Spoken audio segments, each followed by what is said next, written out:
Mind Matters in minutes, relationships and belonging. The heart of Mind Matters is connectedness.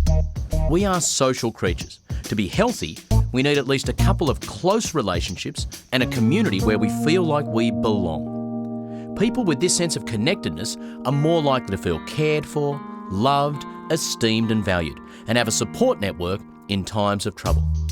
This is essential to mental health and is the essence of how you build a positive school community. So here's how you can approach it. 1. Relationships. Form relationships. Think about it. How often do you smile at your students? Or have a chat? Do you know all their names? Do you know their backgrounds and interests? Even the ones who aren't, quote, good at school.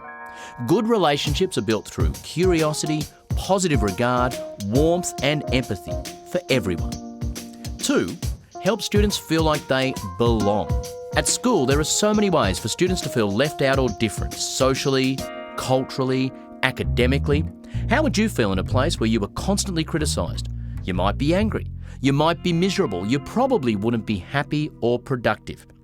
In a positive school community, staff identify the strengths of every student and their families and find ways that those strengths can be valued so that every student feels like they belong.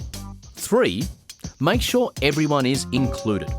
There's no point in you building a relationship and belonging with one student and then they turn around and exclude someone else. It's a two-way street. You need to create a culture of tolerance, respect and even enthusiasm for individual differences, which often means teaching or modelling inclusion for specific groups, whether they are based on race, culture, sexuality, appearance, or whatever other ways we humans distinguish ourselves from each other. And finally, 4. Allow everyone the opportunity for real, meaningful and ongoing participation. This means working towards goals that are relevant and rewarding, but also being held accountable to community standards.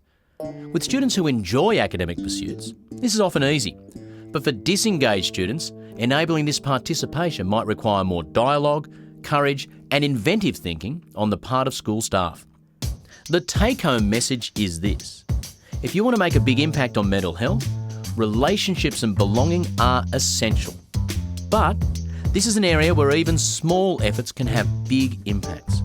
Once you start improving relationships and belonging, the effects tend to be viral, like a cat video, starting a positive feedback cycle that benefits everyone, including staff, students and parents. So take a moment to think about your school. How would you describe the sense of connectedness? What do you do to build relationships with students, even the ones that aren't your favourites? Do you think all your students feel like they belong? Does your school have a strategic approach to developing a positive community? What does it look like?